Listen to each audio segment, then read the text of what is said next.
Welcome to the Digging Deep ATVMX Podcast with your host, hailing from Kokona, Wisconsin, riding a CST Tires SSI decals traveling back Yamaha YFC 450R, four-time ATV Motocross National Champion, number 25. Cody Jansen. I did work for, Travis Spader, the Jackson boy, Benny Jackson, and all of his friends, Joe Bird, John Natale, Dustin Wimmer, Pat Brown, Thomas Brown, the Jansen boy, Doug Gust. And I suppose that, you have a relationship with some of these riders that kind of put you up on a wave and you go for a hell of a ride. What's up, everybody? We're back. Welcome to the latest edition of the Digging Deep ATVMX Podcast, episode 104 of the Digging Deep ATVMX Podcast, presented by our title sponsor, CST Tires, in stock and available for purchase today at shop.csttires.com.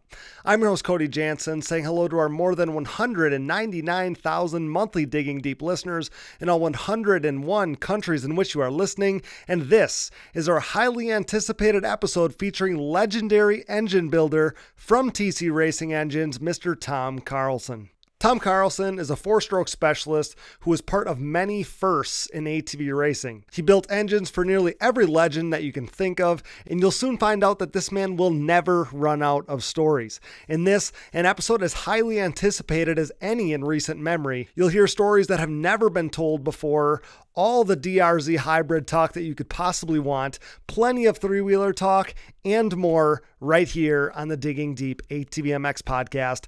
Tom Carlson is the freaking man, so get ready. With that, as I don't want to slow us down anymore, let's quickly shout out all of our incredible partners. CST Tires, go to shop.csttires.com today. Yamaha, thanks to Blue Crew. Thank you SSI Decals, DID Racing Chain, Namura Technologies, Bronco ATV and UTV Components, Launderville Steel Enterprises and Concrete Supply, the financial advice of the Haymauer Financial Group, DP Brakes, Factory 43, Binky's Forever ATC Museum, a special shout out to Impact Solutions, and Manscaped. Get 20% off and free shipping with code DIGGINGDEEP20 at manscaped.com. On the last couple episodes, you heard the big news from Manscaped as they announced they are making the jump into the beard products game. And I still believe we are somewhat responsible for speaking this into existence. Introducing the Beard Hedger Pro Kit from Manscaped. The Beard Hedger Pro Kit is the ultimate beard care bundle. A premium beard sculpting machine, the Beard Hedger allows dudes like you and I to style our beards exactly to our liking with a zoom wheel featuring 20 different built-in lengths. Now you're speaking my language, Manscaped. Get 20% off with free shipping by using code DIGGINGDEEP20 at manscaped.com. So rad that Manscaped is continuing to invest in ATV racing as a longtime partner of Digging Deep. Help us keep them in the fold and involved in ATV racing by using our Digging Deep 20 code so they know you enjoy Digging Deep and what we're all about here. Support all the great companies that support us, and for any products that fall through the cracks, click that Rocky Mountain ATVMC banner on our website to help us out. The 2023 season is right around the corner. We are freaking stoked, but we both know you still need parts and gear. No matter what off-road gear parts you need, Rocky Mountain ATVMC has you covered. But before you buy, simply click that Rocky Mountain ATVMC banner on our website. By using our specific link, we get a percentage of what you buy on the back end, enabling you to help us out while purchasing the parts you need anyway. And did you know that you can buy OEM parts from Rocky Mountain ATVMC as well? Yep, shipped conveniently right to your door. So click that Rocky Mountain ATVMC banner at diggingdeepatvmx.com to help us out while satisfying all your gear and parts needs. No new donors to shout out this week, but if you are interested in donating and hearing your name on our show, you can find the Patreon or Buy Me a Coffee donation links on our website. Major thanks to all who have donated, and if you can't donate but want to help us out, you can rate and leave us a review on iTunes and Spotify. That helps us a bunch. And a reminder, as you're listening to this one, grab your phone, head over to atvfantasy.com, and sign up for the new season of Digging Deep ATV Fantasy. You know the drill. It's a one-time sign-up fee. You get your whole season pass. You get to compete against us, my Digging Deep crew, pro riders, industry insiders, your friends, and hundreds of others in ATV fantasy. We'll award weekly and season-ending prizes, of course. So sign up today at atvfantasy.com and start assembling your 4-rider team for Daytona. That's atvfantasy.com. But now it's showtime. The 30-second board is up, it's sideways, and the gate is down. Time to dig deep. Let's go. All right, guys, we're back here for yet another episode of the Digging Deep ATVMX podcast, and I can't believe I have this guest sitting in front of me here now. We are in season 5 of this podcast, 104 episodes in now. We have hundreds of hours worth of content to show for it, but I've wanted to get this guy on our show since the very beginning, and today it's finally happening. Brought to you by CST Tires. Whether on the moto track or in the woods, Joel Hetrick and Bryson Neal left no doubt that CST is the industry leader in sport ATV tires. Visit shop.csttires.com today to see their full line of products, where we suggest the Pulse MXR front and white label soft compound rear tires, of course. And with that, I am so proud to welcome an ATV racing legend, a pioneer, and a man who truly played a major role in writing the history of the sport that we all know and love. From TC Racing Engines, say hello to the one and only Mr. Tom Carlson. Tom, what an honor this is for me. Thank you so much for being here, buddy. This means the world to me. Cody, what's happening? I am so grateful. To I am so grateful, Tom, to be sitting here with you in front of me. This is an absolute pleasure. It's hard to believe I'm the old man of the class. No, man. This is so exciting to have this conversation, but I'd be remiss if I didn't mention and thank your friend there, Marty Antenbruck, right from the top for helping make this happen. He played middleman, got you all set up there, and major thanks to him. But what a blessing this is to have you in front of me here now. Problem. So, and I'll tell you how this all happened. So I posted a picture on our social media channel of Doug and the DRZ powered, hybrid from back in the day. And, every time I post something about that, Tom, we get all kinds of comments and all kinds of people sharing memories and whatever. And Marty weighed in and said he knew you and kind of worked alongside you maybe now and stuff. And I'm like, okay, this is my in, because I've been wanting to get in touch with you for the longest time. I've tried, but nothing ever worked. And so I'm like, man, I'm gonna just shoot my shot, see if he can kind of play middleman and get me in front of Tom and make this happen. And lo and behold, here we are. So what a special thing. And like I said, thanks to him. We'll talk to him a little later in the episode, but I'm so grateful for this. Sounds good, Cody. So Tom, so many of our listeners are over the moon right now. We're, like I said to you before we hit record on this thing, is we got so many people that are excited to hear from you. But for the younger listeners that, maybe aren't as well versed with the stuff from yesteryear, before we go into your full story, I want to make sure everyone knows how big of a deal you are in the history of ATV racing. And for starters, you've built engines for riders like Travis Spader, Ben Jackson, Joe Bird, John Natale, Dustin Wimmer, Pat Brown, Thomas Brown, and the list goes. Jeremy Schell, right? And the list goes on, including that DRZ powered hybrid that we referenced that you guys built for Digger, Doug Gust back in the day. So we'll dig into all that, of course. We'll get into all the stuff that people want to hear from, and the fact that you're a 4-stroke guru, of course, as well. But I'm sure as you sit here today, Tom, much of your life has been spent, in the ATV racing realm, and that in itself has to be a blessing as you think of all the years kind of doing something that you love. Well, I started racing motorcycles when I was 16, 17 years old. I worked at a Honda shop as the only employee at 18 years old back when the motorcycle boom was there. We had Honda, we had all the manufacturers, motorcycles everywhere. And I was a local mechanic. And of course, I didn't want to fail. I didn't want to have any comebacks. And people were bringing motors in bushel baskets that I didn't even take apart. And Sure. So I took shop manuals and parts books. There was no microfiches. There was no computers. Everything was looking at books. Sure. So after surviving, that, you became quite confident that you could fix this stuff. Mm-hmm. And I spent all my money on racing parts for my bikes, whether it be power roll or like I went road racing I was AMA district champion when? 1975. Wow. Because I was a racing nut. Okay. I would motocross on Friday night. I'd motocross on Saturday and Sunday. I might do a hare scrambles. I went road racing twice. I went road racing at Pocono Speedway, going 165 mile per hour on a turbocharged Honda. I went to Montreal, Massport, Canada by Toronto. Okay.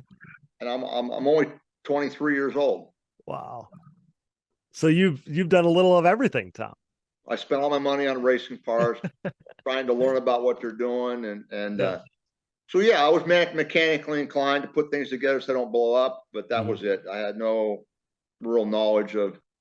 I did buy some cylinder heads for my 750 Honda that the pinnacle of porting was done by a shop in California called Branch Flowmetrics. Okay. And that's where everybody sent their head, and they were a work of art. Absolutely gorgeous. So I remember what they looked like so that I would try to do that, to my own stuff when people could see it. Yeah, mimic it. Once the motor's run, it looks like a used head, but when it's brand new, it's pretty cool. Of course. I tried to do that. And so, yeah, then it went into other things. And, I went into road racing with Dale Singleton. Okay. Dale Singleton won Daytona 2 times, 1979, 1981. And they invited him to come to Montreal to the race up there to promote their race for the Victoria Day Sprints, which was at Massport. So I went to watch. And after Daytona, Dale would go to Europe to win some money because he was better than those guys. He wasn't really better than the Americans, but he could make money over there. Sure. So they didn't pay for him to bring his mechanic. So he had his high school friends working on the bike. They had the wheel on the garage floor and they're changing tires. There's a 15-gallon drum sitting right next to me. I says, guys, put the tire on the drum. So I grabbed the tire on it and I changed that tire. Okay. Dale Singleton standing 10 feet away. I grabbed that wheel and I put it back on this road race. It's a Formula One motorcycle. It's a Japanese road race bike. It's a 4-cylinder Yamaha OW01, 4 electron carbs, 4 expansion chambers. Okay. And I wired the whole thing up. And then Dale comes over and introduces himself to me, wants to know who the hell I am. I'm just nobody. I work on motorcycles at a Honda shop. And so the following year he called me up. Well, actually, we talked that he would pay me to come to a race if he needed help again. Okay. So the following year, I didn't get the call before Massport, but I did get a hold of on Monday after the race. And he says, I crashed. My bike is wrecked. He said, it's in a garage in New Hampshire, and I need you to fly to Boston on Thursday night. The expansion chambers all got smashed, and I need you to put. I've never worked on this damn thing. I don't know shit. So I worked all night putting it back together because we got to leave and go to Montreal. We're going to race on the Jacques Villeneuve circuit in the island of the St. Lawrence Seaway, which is still a NASCAR track today. Okay. And he wanted the needles changed in electron carbs. I did that. And I'm responsible for this thing not blowing up. Right. So we win. We win that event. Okay. And then, of course, he paid me a couple weeks later. We went to Loudon or Laconia racetrack. Okay. Yep. And then Dale retired. He went go into the Busch Series. He wanted to race NASCAR. Cars, sure. So he got the Busch Series first, bought himself an airplane. And then in '83, he was the announcer on Motor World for the Daytona 200 motorcycle race with Spain. Okay. Again in '84. And in the meantime, he's racing for Busch with his buddy and their 2 girlfriends. He crashed the plane and got killed. Oh, wow. So that's what happened to Dale Singleton. Okay. I really enjoyed that part of my life doing that. Sure. That opened up some doors for you, though, because it did. Put you on the map. So this is Dale Singleton's bike. Can you see that? I can. Yep. That's Dale Singleton. That was at Loudon, New Hampshire. Okay. In I don't know, August of '82. So is that an ad or is that an article that you're holding up there? Well, I made a catalog in Got it. 1987, Okay. and I briefly put that there. Nice. Okay. That's I cool. dug through the closet the other day and I thought, maybe this will be good to take. So I Yeah, brought absolutely. I'm glad you did. Well, that it all started for you there. It's kind of like happenstance. So many of these stories happen that way, right? Where it's like you just things happen and you're all of a sudden in a role, and it's almost like you fake it till you make it. You know, like you're a guy working on Hondas at a local dealership, and all of a sudden you get kind of catapulted into this bigger role, right? So I was the local guy doing the tune-ups on your 750 Honda, putting carburetors and cams, and Yeah. maybe working on your motocross bike with an expansion chamber. And, I was the performance guy in my area. Mm-hmm. Yep. And so I continued racing motorcycles throughout my 20s. The three-wheelers came out, and a couple guys started having me do some engine work for the three-wheelers, and then they were on the 200 four-stroke pro class. And he says, I signed you up in the amateur class. You can ride my bike. So I was already faster than he was because these guys don't know how to use the brakes. Okay. What helped me a lot to go faster was the road racing. Oh, sure. Yeah. Road racing teaches you where your lines are, mm-hmm. and where your braking points are. And that way you can run wide open for a lot longer and then hit the brakes. Of course. But you got to be on the right line. Yes. Yeah, of course. So you had that line choice from the road racing thing. That makes so much sense. And, you kind of mentioned it there. So obviously we all know, I mean, your biggest claim to fame, or one of them, is those air-cooled four-strokes, right? The 200 and 250X, the 300EX, eventually the 400. So that expertise in that kind of came from the very beginning when those three-wheelers came out back in the 80s. Well, I started working at one of the nearby Honda shops in 1983. Okay. I was still racing motorcycles, and a lot of local people were racing three-wheelers, so that's where that started. And being that I'm used to working on street bikes, four-cylinder, you've got parts everywhere. Yeah. And now you're working on a little air-cooled 200X, which was so fun to work on a small little deal. Sure. And so I built a 84 200X for myself, and I built a 350X with 2 carburetors. Okay. And I really never knew I had any pictures of it, but I found some. Okay. So I never knew what happened to it, but there's your dual carb 350X. Oh my gosh, that's amazing. Yeah. I can. Yes, I can. So I went, one of my customers named Lance Gellner, which was one of the first big waves that I went on locally. They traveled to all the Grand National races. Sure. They were going to go to Boyd, Texas, and then they were going to go to California to Porterville. Okay. So they took my bike. I flew, and in the open pro class where I was going to run my three-wheeler, I led the race on the opening lap, and I was killing these guys. And 3/4 the way around the track, while I had the lead, you go into a left-hand sweeper, and I high-sided, and I have a picture. This is the picture just before my crash. Oh my gosh. Oh my gosh. I wadded up about 30 yards later. Oh my gosh, that's amazing. Oh my goodness. I had it made. I was going to win. I was faster than them guys. Yeah. Then we go to Porterville, California, and it's like 85 mile an hour, half-mile car track with bank corners, and going like 85 mile an hour around a bank corner. Mm-hmm. Kind of sucked. Oh yeah, that's hairy. I won, but there wasn't many guys. Okay.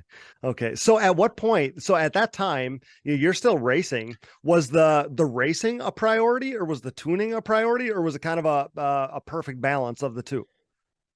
Well, I was paid to be general manager, and then to make extra money, I got paid 50-50 commission for labor that I did in the evening. Okay. But the labor changed to racing.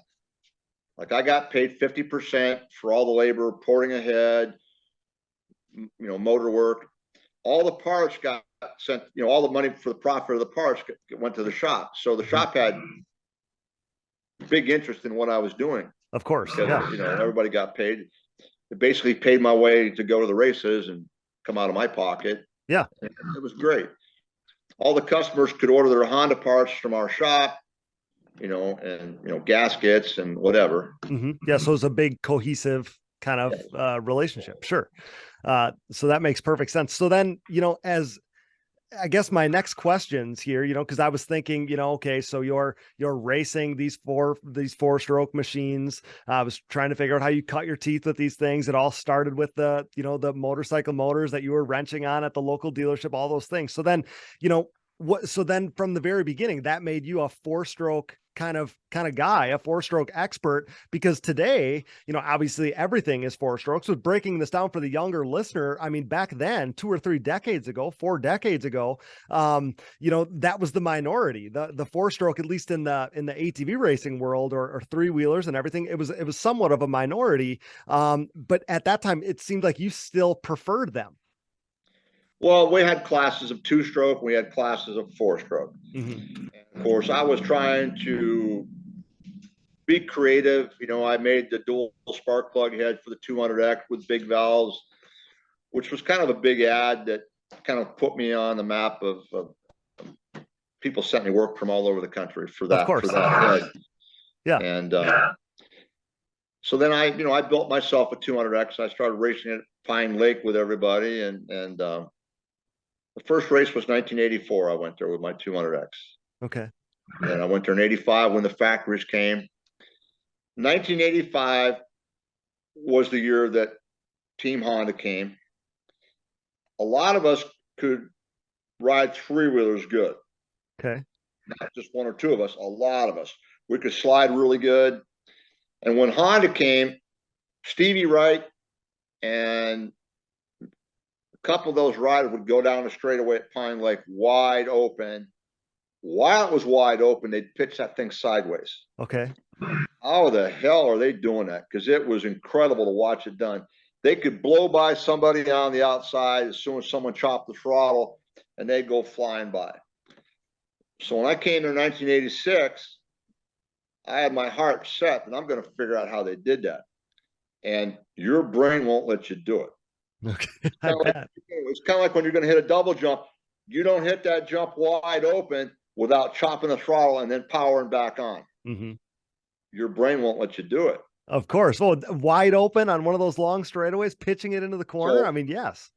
I took and I tried like hell. I couldn't do it, but then I got pissed and I finally figured out how to do it. Okay. So that maneuver that I did in 1986 allowed me to win for like 12 years straight at Pine Lake. Oh my God. I would be like, you're the only person doing a double jump at a motocross track and you're kicking everybody's butt because you're doing it. You think that they would be trying to learn how to do that so they can beat Cody. Cody's been kicking our ass. Right. They never did. That's and amazing. Of course, the class was 200 class for 4 or 5 years. And then they put everything together, 250Rs, 350Xs. Sure. And it didn't matter. If I'd be in 4th place on the beginning of the second lap, they'd all chop the throttle and I'd go flying by. Wow. That's amazing. Pretty wild that just that one maneuver. It wasn't that I was magic. The little 200X, you could dominate that bike on the infield. You could fly. Sure. Yep. It was nimble. Straight away hurt it, but yep. When they chop the throttle, they're history. Yeah, that is amazing. We all know, like, as a younger person, I'm 30, right? So, I just remember TC as the engine builder guy, not necessarily the racer guy, but I knew that this was part of the story. So I was so excited to hear kind of this chapter of it, before we get into the more engine building stuff. So, as I studied up for this interview, I thought about the 4-wheeler stuff and kind of that transition and Honda coming in and all that stuff. And one of the things I learned was that you were involved in the first ever 4-stroke win at an open event, right? And that would have been on a 4-wheeler. Tim Weaver was racing 2-stroke here, and good friend of mine. He was very good. He raced 250 Pro class. Okay. And we decided to put our money together and build a 4-stroke in 1988. Brand new bike. 350X. think it was 475 cc's. Okay. The thing was a torque monster. I'm sure. And so we went to Pine Lake, and Gary Denton, the factories were still there. Gary Denton, there was 3 Suzuki riders, Gary, Putnam, and Jeff Watts.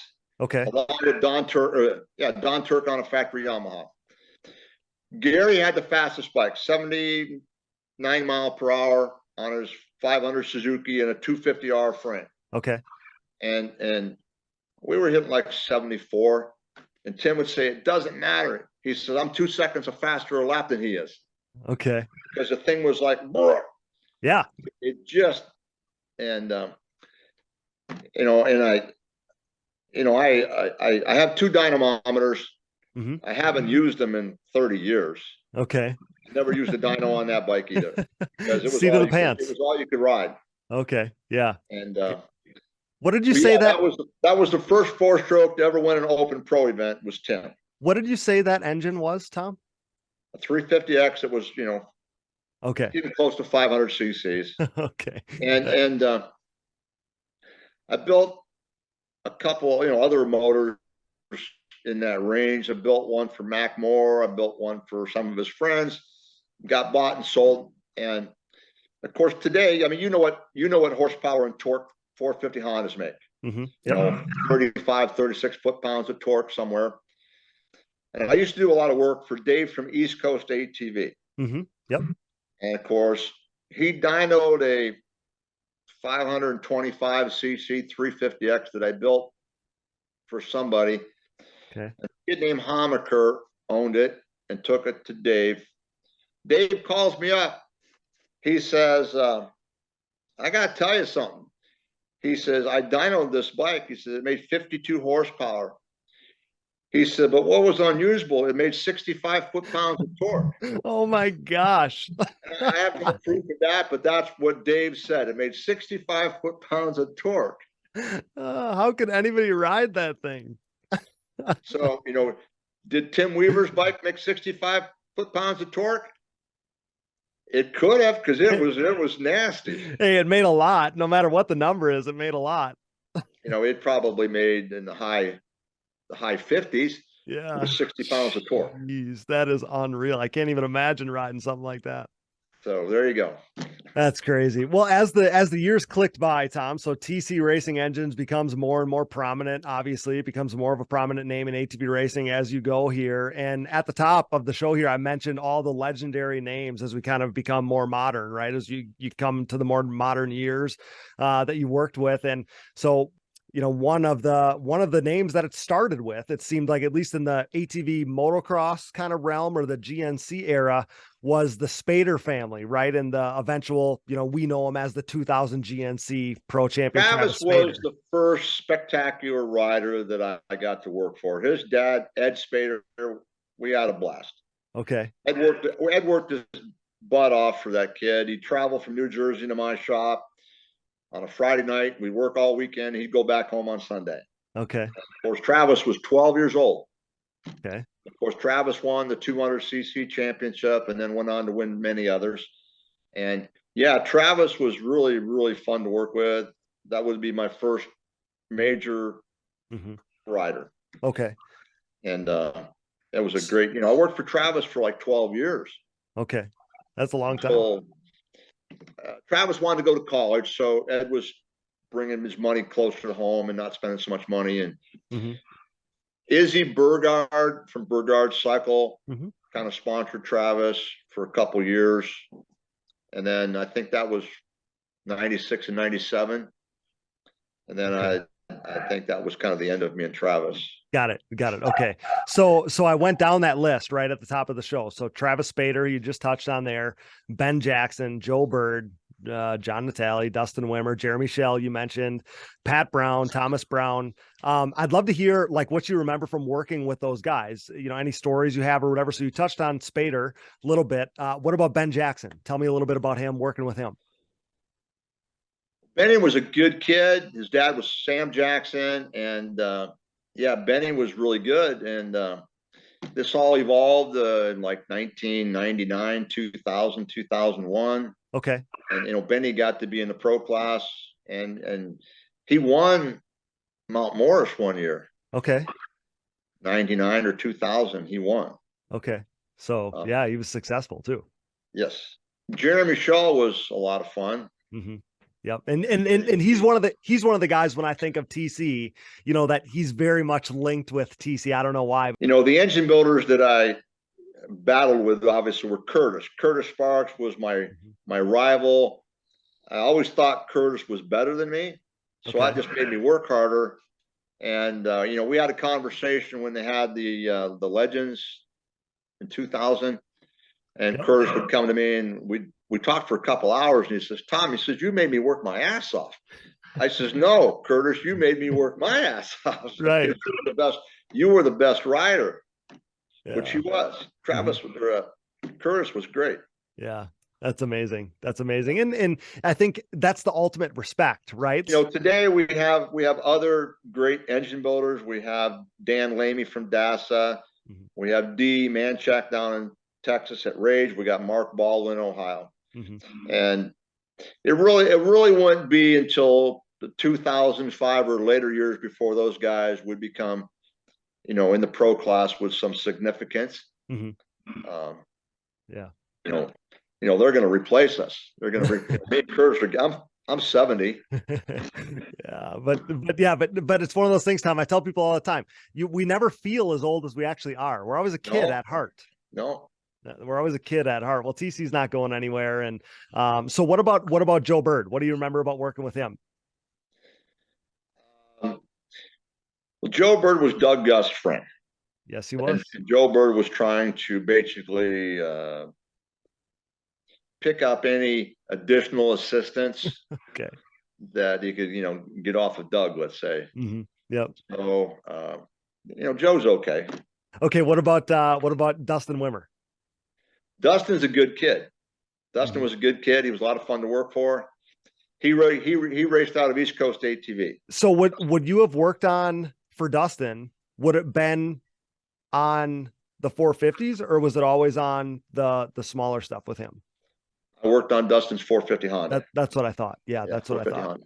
And what about John Natale? That would have been a little bit earlier era, right? Working with him. Well, I did work for John Natale through Dave from East Coast sponsored John Natale. Mm-hmm. So I supplied him with porting and pipes. We'll get into the pipes a little bit as we go here too, because we got a lot of questions about some of those iconic Super Trap pipes, Tom. But okay, Pat Brown. Pat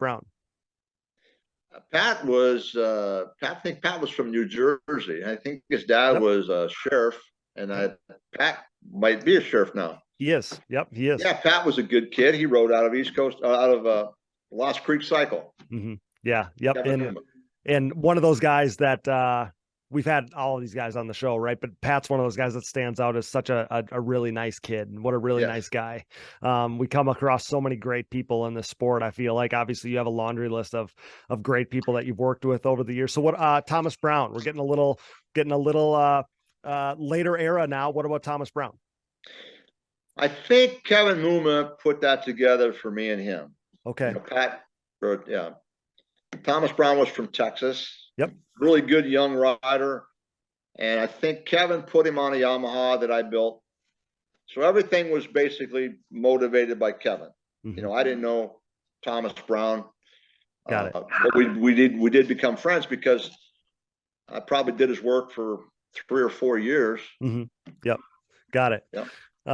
Got it. So you did an interview. So where I got that from? So you did an interview with ATV Scene back at the 50th at Astabula, and I was watching it, kind of getting ready for this interview, and you recounted a very similar list when you were asked about people that you'd worked with. So you recited Spader, the Jackson Boy, Bird, Natale, Wimmer, Pat Brown, Thomas Brown, and then you paused, and then you said my name.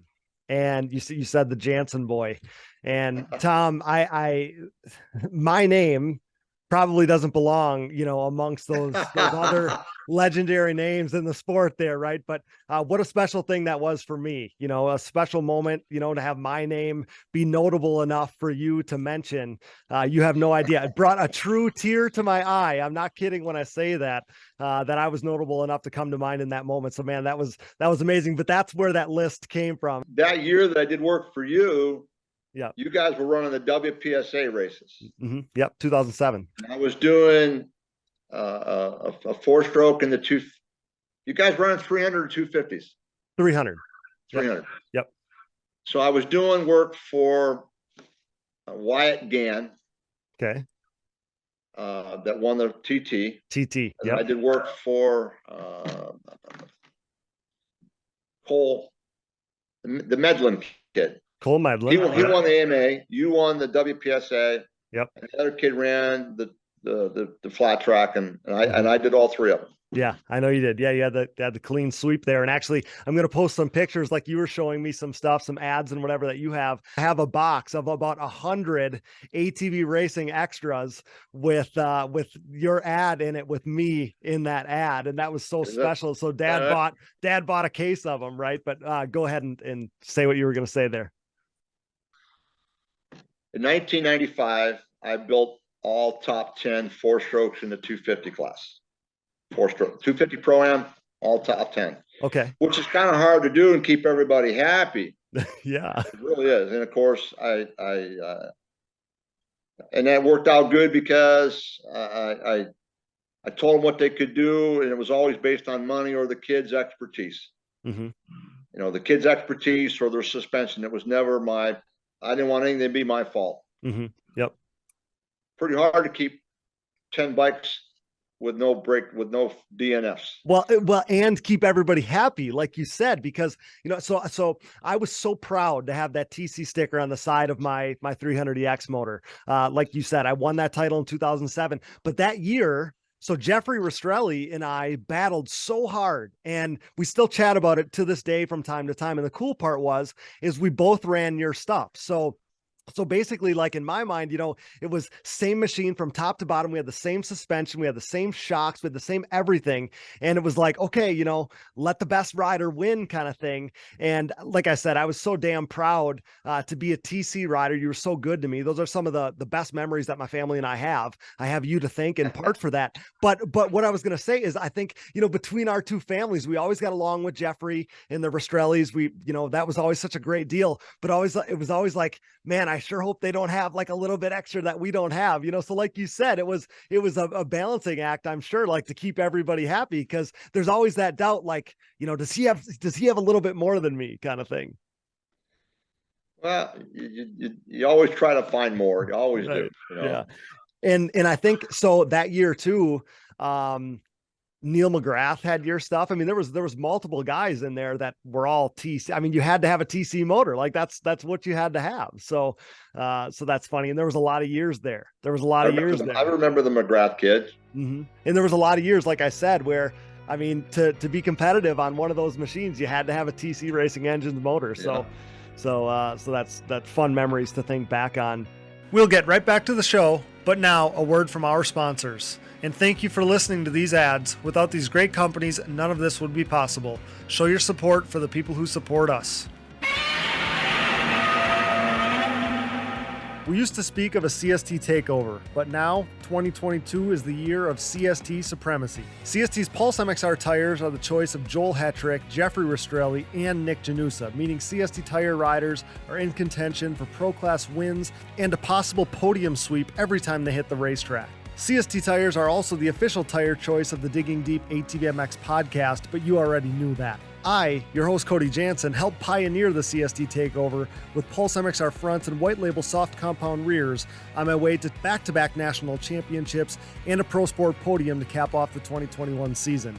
The Pulse MXR tire, available in soft and standard compounds, offer the highest level of traction, most predictable cornering, and superior wear characteristics when compared to the competition. Did I mention they offer contingency payouts as well?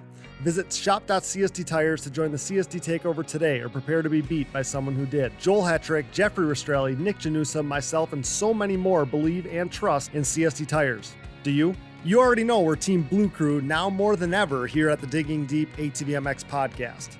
And whether it's 8-time and reigning ATVMX Pro Class National Champion Chad Wienen, who with his next championship will become the winningest champion in ATV motocross history, or 7-time and current XC1 Pro ATV GNCC National Champion Walker Fowler, who is now tied for second all-time in titles won, it's clear the podium-proven Yamaha YFZ450R is the winning choice of sport ATVs.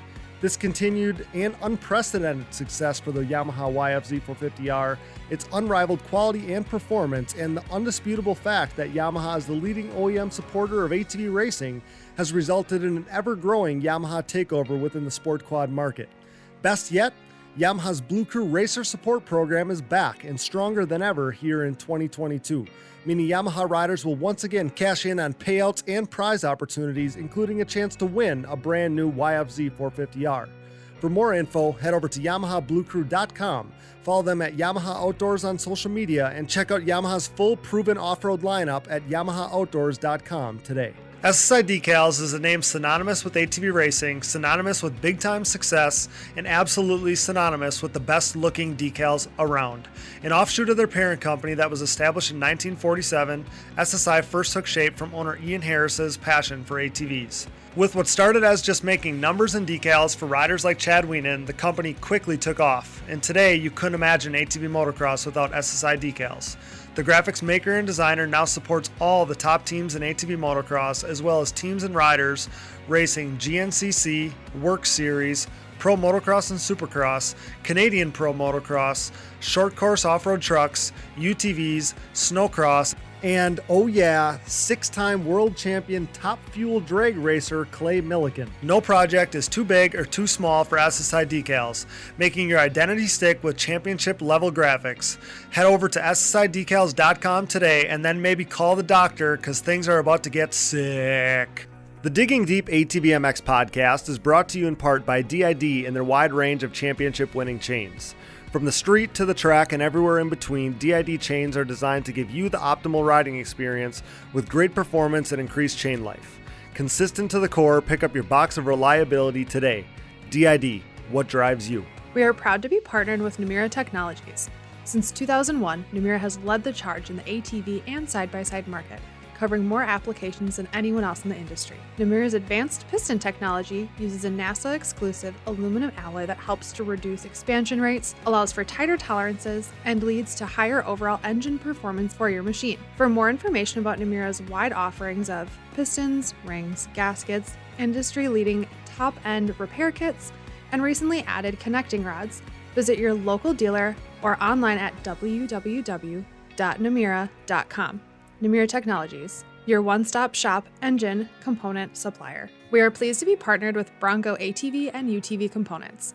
Bronco has been an industry leader in replacement hard parts and accessories for all makes and models for over 15 years. With a catalog that includes a full line of electrical components, engine internals and cylinders, shock and suspension parts, winches, clutch kits, valves, carb kits, bearing kits, and drive chain parts, Bronco is your hard parts source for whatever you need, for whatever you ride. Available exclusively through distributors around the world, visit your local dealer or online at broncoatv.com.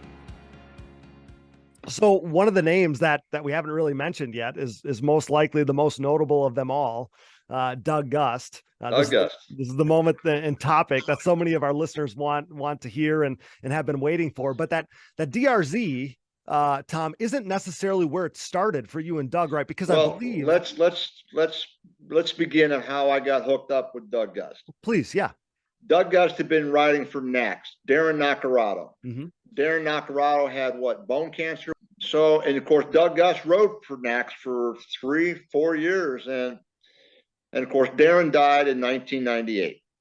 Okay. So Doug was left without a sponsor or engine guy or whatever. So Wayne Hinson calls me up at the shop one day. And of course, one of my previous racing friends was John Lawson, which John took his kid racing, but he had just quit. So Wayne's talking to me on the phone that, hey, why don't you put together a program for Doug Gust? And I said, I don't have the means to do that. Now, Travis Spader's engines belong to me. So I had the bike. I had no bike. And So Hinson's saying that I have a complete chassis, I have a complete frame.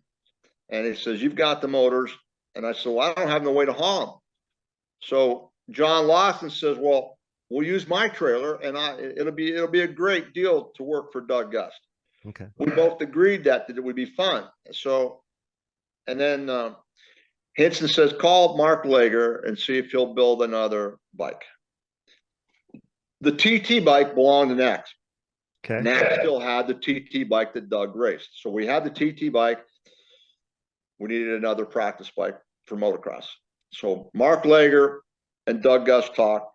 He would build another frame, and Doug could get to keep it if he won the championship. So all the rest of the stuff, axles, shocks, bearing carriers, brakes, shock linkage, and all, and I had to buy all that stuff. Okay. A lot of the stuff was given to us, like the shocks and maybe an axle. We got sponsored by a lot of stuff, tires and wheels. We got of course, yep. And so I had no claim to fame of a two-stroke guy. I mean, yeah, we're just like Kurtz, we're four-stroke guys. We can apply our thought process to two strokes and make them at least good, and over time we can make them a lot better. Sure. Yep. So I had done some two strokes already. They ran good. So I made sure these bikes ran good. And, we had the points lead right away with Doug Gust. Okay. And I paid Doug's entry fee and maybe his hotel bill. And that was it. And of course we won. And we went TTing. And Doug was like a top 5 flat tracker and top 2 motocrosser. Oh yeah. Yeah. And hey, when we had him up, when we guys that were maybe top 2, like Shane Hitt, maybe Tim Farr were top 2 in flat track. And Shane and Tim in the beginning were like top 10 motocrossers. Yep. They needed to pick that up. And of course, Timmy worked hard to pick that up and try to be in the top 5 in motocross. Of course, that made him competitive. Yeah. But we went to Orville. Orville. John Pellin and George Davis put together a big race. Yep. And Jeremy Schell led the race. Okay. And then had some type of linkage or something why he was leading. Okay. And Tim Farr was in second, or Tim Farr took over.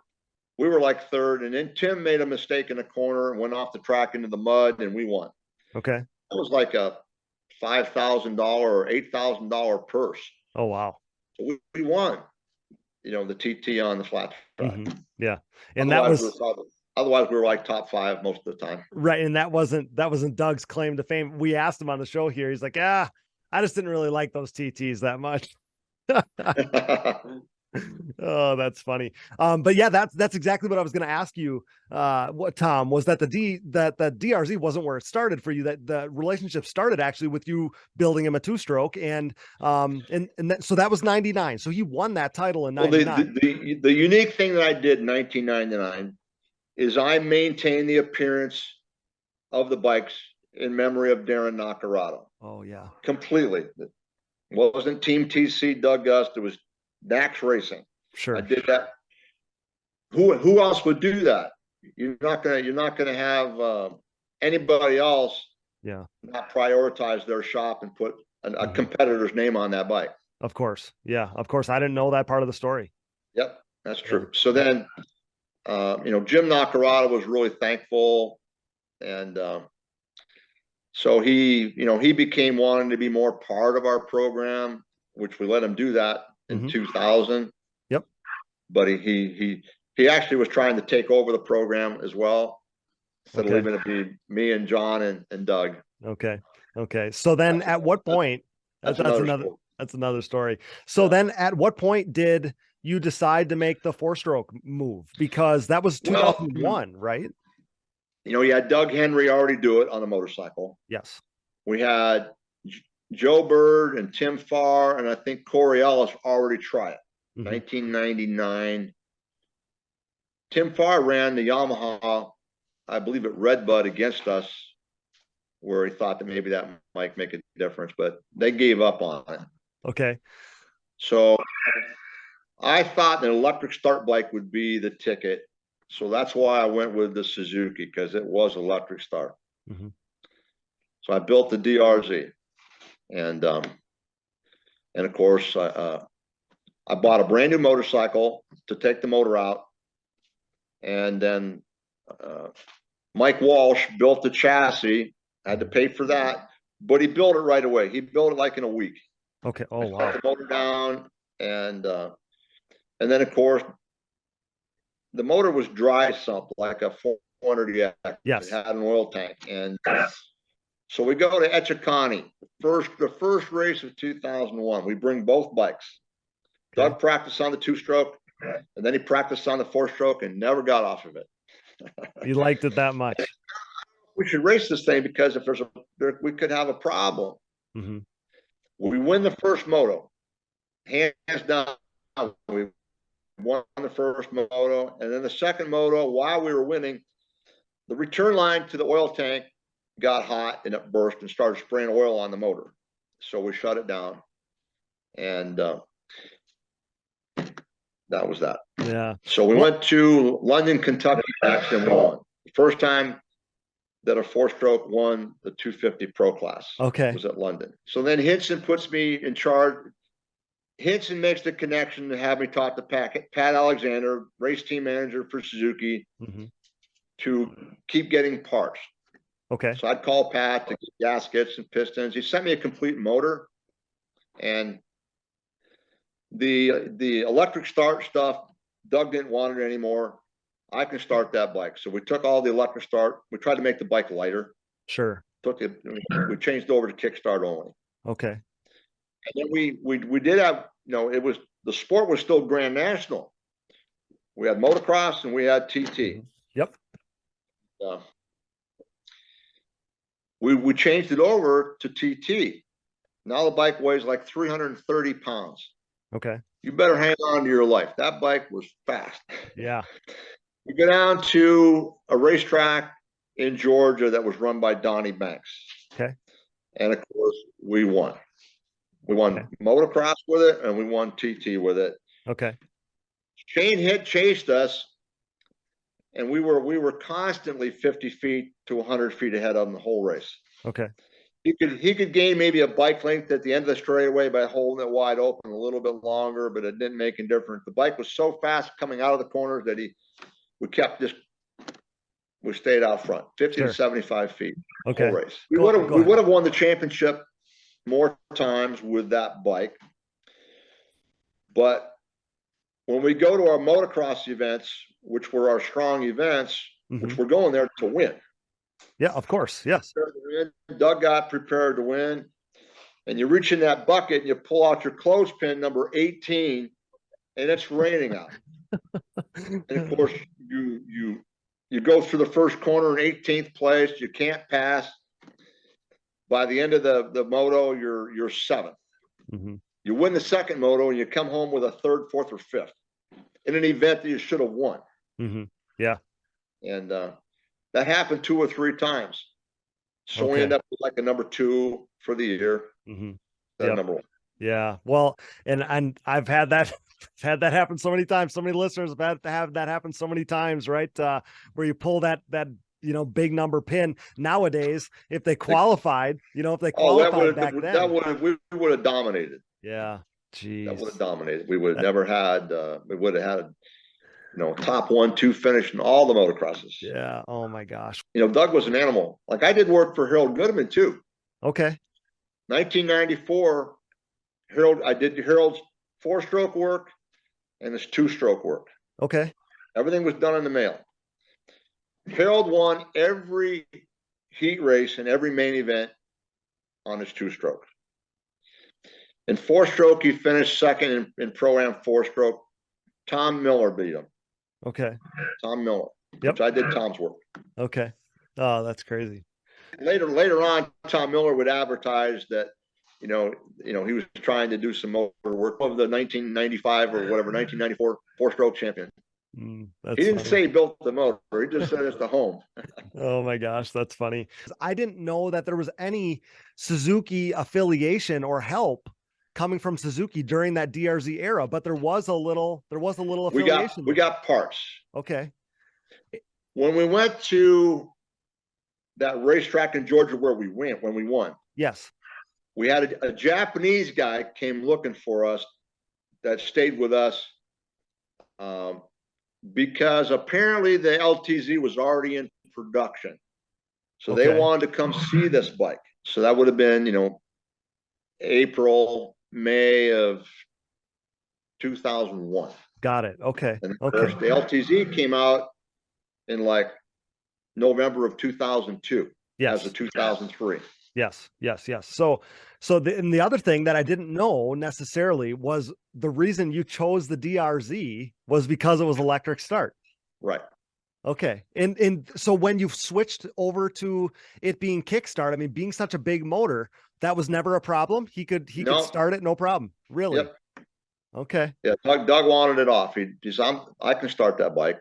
It was never a problem. Well, like you said, he's an animal. So take me through that build process at the beginning.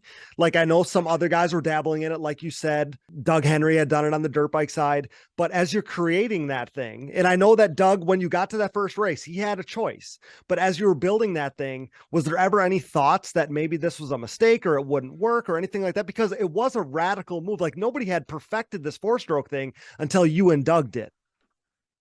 Well, we had a big fight with Roger Ansel at AMA, trying to allow the 4-stroke to be used. Sure. I tried to tell him, you're doing it with motorcycles. Why don't you let us do it? And he said, what size should it be? I said, well, let it be the same size that you I think originally the motorcycles could be 500 cc's, and then they switched it back to 450. You're exactly right. Yeah. And for whatever reason, he said, if we allow this, we're going to have to make the 350 class, we're going to have to make it bigger. I said, why do you got to change another class? Because we want to run the pro class. No, we're going to have to make the 350 4-stroke class, we're going to have to make it 400. So you guys will be allowed to be 80 over 400.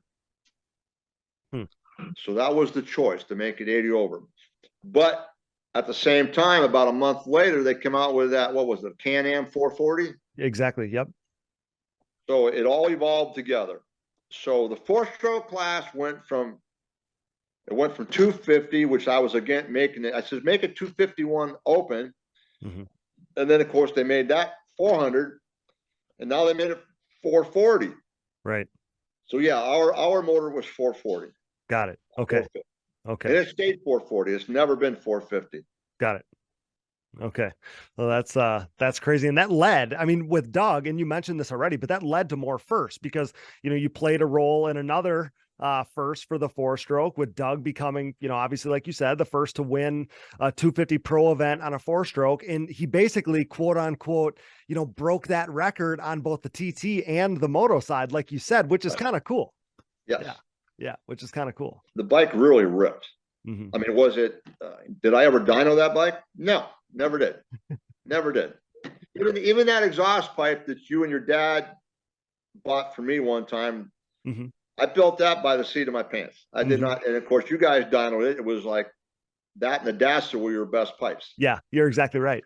But that's how I always thought of you, Tom, is you didn't need a dyno. Like you did it all by the seat of your pants and you just knew. Well, I ran a dyno a lot for many years. A dyno just is a way of testing to find out where the power is of a pipe or whatever. And this is a true story of why I quit relying on the dyno. Okay. I was doing a 200 blaster for one of my customers that was going to run Grand National all the way out to California. So I built this really cool blaster, and the only pipes that came out was a DG. And they live in Pennsylvania, not too far from Dynaport, which is Rich Daly's shop. So Rich Daly was glad to build a pipe for it. They have another bike. They brought it up to the shop and they built a pipe. And Rich and I personally know each other. And I got this motor done. I got both pipes, and I dynoed both of them. With the DG pipe on, I could hold it wide open at like $3 grand, $4 grand, 5, 6, 7, 8, and maybe 8,500. It just was linear. Okay. And when I put the DG pipe on it, I couldn't run it wide open at 3 and 4 grand. About 4,500 it would take off, and it didn't seem to have a broad power delivery. So I didn't like it. Mm-hmm. So I talked to Rich Daly, and I said, I think the DG pipe is better because the dyno's better. Do me a favor. Go ride that bike. Okay. So I did. I went and rode the DG. The bike ran good. Just a progressive power band. The more throttle, the harder it pulls. And then I rode with the Dynaport. Mm-hmm. Friggin' ripped your arms off. It would easily, in 100-foot dash, it would win 2 bike lengths in 100 feet. Oh, wow. Okay. So that was it. Everything was going to be by the seat of the pants from there on. Yeah. Because that sucker haul ass.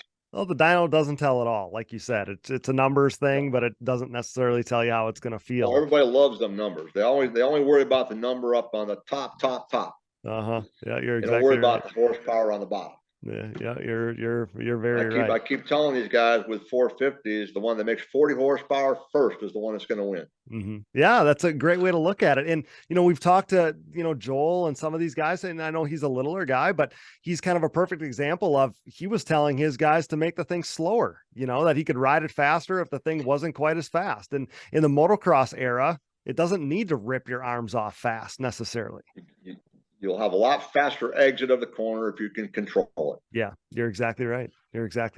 So, the one other thing I want to talk about with this DRZ hybrid that's so special to me, and you said that maybe the Z400 was already, kind of a thought about thing, but I have to believe that, your hybrid was, it played a role in, the years of incredible success that followed for Doug as he became a Suzuki factory rider. I don't know exactly how you understand it, but, when Doug joined the show, he told us that the DRZ definitely opened the door for him with Suzuki. And, like I said, I mean, I got to believe that Z400 had to be at least loosely based off of the hybrid that you built, because it was such a similar machine. Yeah. The DRZ had already been around for a few years. Mm-hmm. So they just made it more of an ATV type of motor. Mm-hmm. Didn't have a kickstart at first. Right. Yeah. Right. But yeah, I think that's a cool thing to think back on that, because you think of, all the success that Suzuki went on to have. I mean, all the success that Doug had on the Z400, and, he wins the title in 2006, when the new quad comes out, when the LTR comes out, and then they grab Jeremiah Jones, and later on they have Chad Wienen, and they both won a bunch of races for Suzuki, and Dustin Wimmer wins back-to-back titles in 2008 and 2009, and Josh Creamer wins a title for Suzuki, as they literally are closing the doors on the Suzuki ATV racing program. I mean, it's got to be cool for you. I mean, that's such an iconic time in ATV racing. And I know that there's a little bit more to the story here that we can get into, but that does have to be somewhat of a special thought to you as you kind of think back on that, to think that you were kind of part of kickstarting that whole Suzuki era of ATV racing. It's an era that ATV racing fans will forever hold on the top of, the pedestal, that Suzuki era. Well, it was a great time. Hooking up with Doug would be, other than Travis and Jeremy Schell and Ben Jackson, and early on, Tim Weaver and Lance Gellner. Mm-hmm. Yeah, Doug would be the pinnacle of my racing career. Absolutely. Mm-hmm. And, it was, I'm the one that bought the Suzuki. I'm the one that paid for the Walsh chassis and all that. And in 2003, Doug brought Yoshimura on board. Okay. I wasn't real happy about that, but we brought Yoshimura. So I flew to California. The bike went out there. So the team in 2003 was Yosh. Well, actually, it was all Suzuki and me. Mm-hmm. But Yosh was included. Obviously, Wayne Hinson was included. And And of course, when there's a factory program coming in, a lot of people are jealous. They want to get their hands on that. Of course. Me and John Lawson were having knowledge that we're going to try to be attacked here and all that, and try to be pushed out. So I go hunting.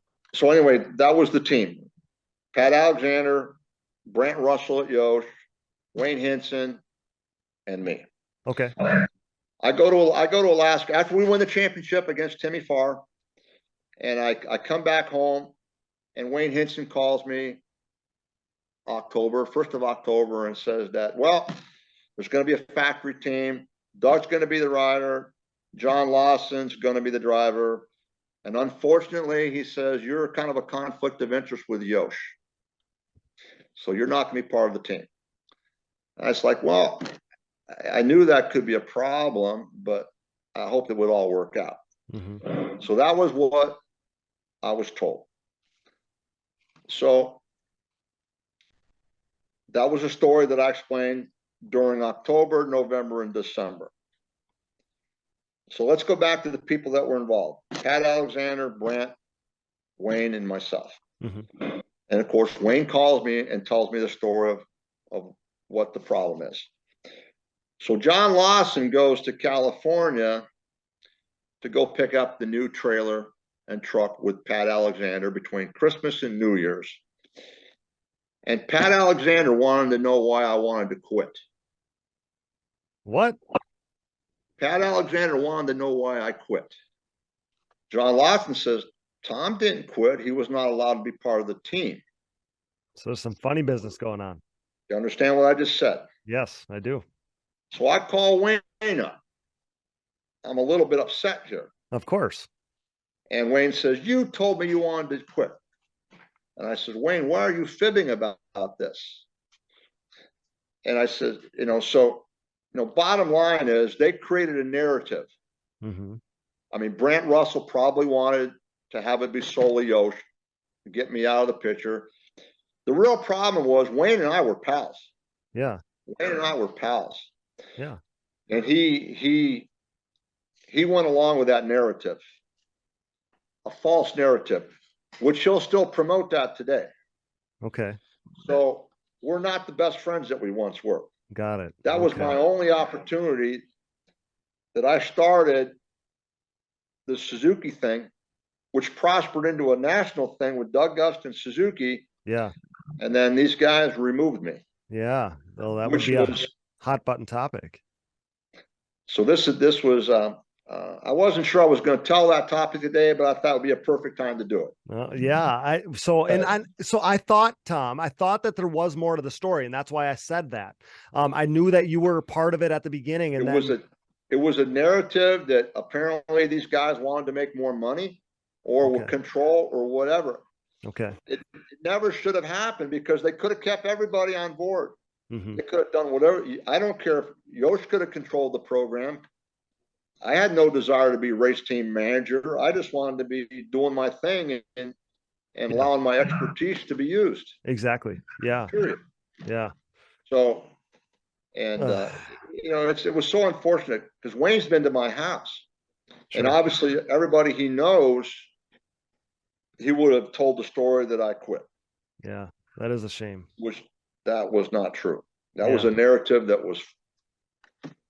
Yeah. I don't want to pick on Wayne anymore. Wayne and I were friends, and I can still bury the hatchet, but I still got it. Yeah. No, that is a shame. Like I was sitting here thinking, I mean, I think of you two kind of in the same light, so that it's a shame that it went down that way, but kind of moving on from that, Tom, we don't got to beat that dead horse anymore. So you've done a ton of work, over the years, a lot of work in the years that followed that kind of Suzuki thing. I think of Cale Downen, my buddy Graham Gardner, who religiously ran your stuff for years and years. I love Graham. So you've obviously done hundreds of people's work since then, but I built that dual carb 250X for Travis. Oh yes. Yes. The dual carb 250X for Travis Spader with a 6-speed transmission. So that's amazing. That was built out of a 350X. Everybody tried to do that, but they couldn't figure out how to do it. Got it. Okay. So we asked some people to send in some questions, and I was going to get to those here shortly. And some of those were about exactly that. So Farrow Brothers wrote in asking about the dual plug 250X motor. And then we had some more questions. Trax Performance wanted to hear more about the 250X days, specifically talking about taking out the reverse gear and making a sixth gear. I didn't know anything about that, but that's amazing. I didn't know anything about that. You used the whole 350X transmission. It was already 6-speed. The problem was the transmission shafts don't fit, and the shift drum is about an inch too long. Okay. So I had to machine all that stuff. I had to make special bearings, but I took notes that I could still do it again. Sure. Oh my gosh, that's amazing. So what I was going to ask you, you've built all this stuff, you've done all this stuff over the years. I was going to ask you, do you still find time to do a little engine building between your hunting trips? Well, I still work for a living. I try to be constructive and prosperous. I'm in the twilight of my career, so I don't work overnight as many times as I used to. That's fair. That's good. You earned it. John Lawson was a UPS driver. Okay. He retired, and we still had 2.5 years work to do. And so he'd come down a week early, and he'd take the motors out of 2 bikes, and I would rebuild them while I'm working on other stuff. And then I'd give them to him. He'd put them back in. And on Thursday morning, I'd go ride them and make sure that they were perfect. And I don't think we had Friday practice, so we didn't have to show up until Saturday. Okay. So I would work all day Friday. We'd leave about 10 o'clock at night. I'd fall asleep in the car while he drove all night. So yeah, you were burning the midnight oil. He was only 57 years old when he died. Oh wow. 57. Oh, that's unreal. That's way too young. I'm 70. Yeah, well, yeah, you got a lot of more years left in you, Tom. You got a lot of more motors to work on, a lot of more riders to help. So I was going to ask you, so speaking of hunting trips, we haven't got into hunting at all. We got a lot of hunting questions as well as we went here. So I swore there was a story, and maybe this could have came from my dad years ago. I don't remember. But possibly about a Kodiak bear that you snagged. Was it possibly a record? Is me saying that, is there any correctness, or is that just a myth? No, it's true.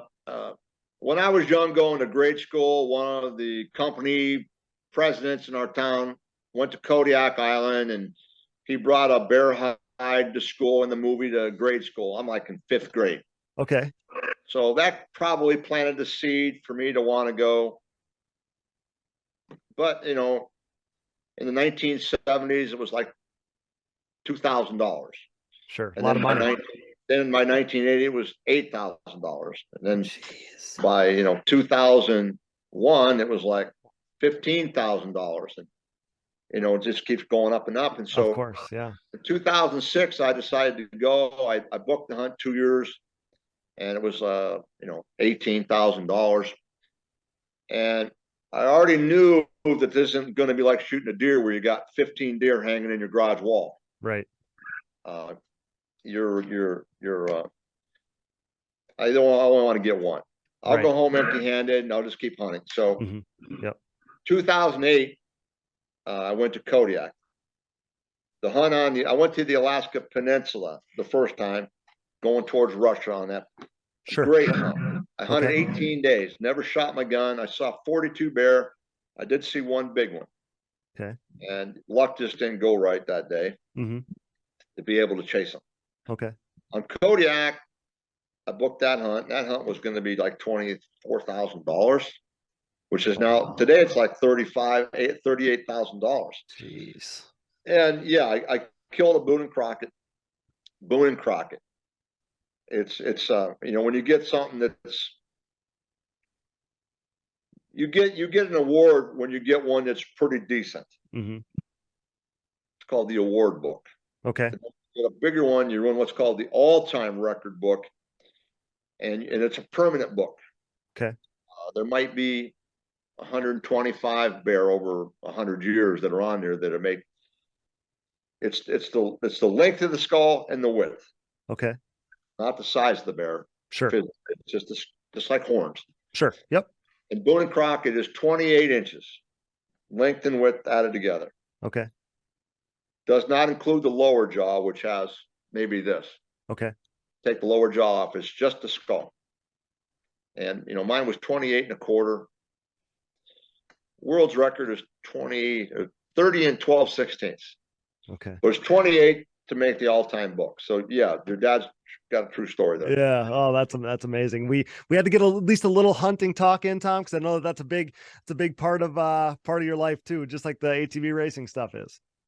Well, I grew up with a mom and a dad, which is kind of not normal today. A lot of people were broken homes and you're right. We played baseball, chased girls, mm-hmm. and went hunting and fishing all the time. Yeah. And we just carried it on, I went hunting in the fall with my mm-hmm. friends, and then we eventually started going to Colorado because one of my high school friends moved out there. Okay. And then in 1997, we thought, let's go to Alaska.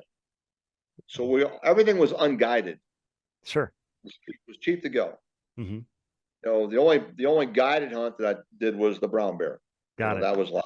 That's amazing. You're living the dream, Tom. I play with, I'm a gun nut. I play with guns a lot. Yeah. Of course, I'm a performance nut with making as much horsepower out of my 308 or 30-06 or whatever Magnum it might be. Yep. That's very fitting.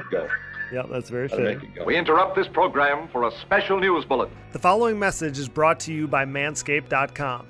The Manscaped engineering team has outdone themselves this time, creating the Lawnmower 4.0 trimmer, now available for purchase in the US and Canada. Join over 2 million men worldwide who trust Manscaped, an official sponsor of the Digging Deep ATVMX podcast, with this exclusive offer of 20% off and free worldwide shipping with code DIGGINGDEEP20 at manscaped.com.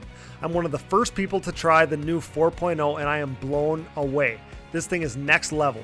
What sets this trimmer apart from all the rest? The Lawnmower 4.0 gives you the ability to turn the LED spotlight on and off when needed for a more precise shave. It features a new multi-functioning on-off switch with travel lock for those of us who like to travel. And my favorite, the new trimmer allows you to customize your trim with 4 different guard lengths, an upgrade from its predecessor that only featured 2. If you're listening, you know that good tools are a must, so wait no more to get the best tools for the job. Get 20% off and free shipping with code DIGGINGDEEP20 at manscaped.com. That's 20% off with free shipping at manscaped.com by using code DIGGINGDEEP20. Hey everyone, this is Larry Mills, president of DP Brakes North America and proud partner of the Digging Deep ATVMX Podcast. We at DP Brakes are a longtime supporter of ATV racing and the world leader in sintered brake technology, dominating the ATV world for decades by supporting the best four-wheeled racers on the planet. This year's lineup includes Jeff Rastrelli, Mark Baldwin and Baldwin Motorsports, Ford Brothers Racing, Nick Janusa, and many more, including Mr. Digging Deep himself, Cody Jansen. Plus all the top 17 GNCC pros such as 7-time champion Walker Fowler, Bryson Neal, Hunter Hart, Cole Richardson, Jared McClure, Adam McGill, and previous champion Chris Borich. These top riders continue to appreciate the high performance and impressive durability that their DP brakes have to offer, products that ultimately help place them on top of the podium week after week. DP brakes are available through www.dp-brakes.com, or you can purchase them through your local Parts Unlimited stocking dealer, or you can even message us, myself, Larry Mills, or DP Brakes on Instagram or Facebook. And if you have any questions about product or sponsorship support, please ask us. We are waiting for you. Join the best ATV riders in the world equipped with DP Brakes, and have a great year, everyone. Nearing 2 decades into the brand's existence, Factory 43 is back and better than ever, continuing to make major waves in the ATV world. For the 3rd consecutive season, Factory 43 is the official aluminum parts choice of the Phoenix Racing ATV team, providing their state-of-the-art Evo Nerf bars, MX-style front bumpers, and grab bars for 2-time champ Joel Hetrick. If you're in the market to upgrade your Nerf bars, bumpers, or grab bars, head over to factory43atv.com to see their full line of industry-leading products available for all makes and models. Head over to factory43atv.com today. Success in the ATV MX world is similar to what creates financial success as well. the right people, the right advice, and more importantly, hard work and the benefit of an ongoing relationship as situations change and adversity is experienced. Do you have the right financial advisor to help you reach your goals? Haymauer Financial Group can create a personalized, goal-based plan to help your family prepare for whatever life brings. Call me, Scott Haymauer, at Haymauer Financial Group, a private wealth advisory practice of Ameriprise Financial Services, at 920-338-8150. That's 920-338-8150. Offices located in beautiful De Pere, Wisconsin, with registrations and clients nationwide. Just like the sport of ATV motocross as a whole, our Digging Deep community is brought together by the love for racing that we all share. Our sport is compiled of many great people, and leading that charge is the Launderville family at Launderville Steel Enterprises and Concrete Supply.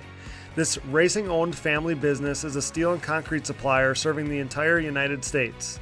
Launderville Steel is a full-service steel supplier of new and surplus steel, aluminum, and stainless steel products, headlined by their 4130 chromoly tubing and plate used in the building of chassis for ATVs and UTVs, off-road truck racing, late model dirt and pro tractor pulling series, drag racing, and more. Launderville Steel loves their racing just as much as we do, but don't forget about their concrete division as well.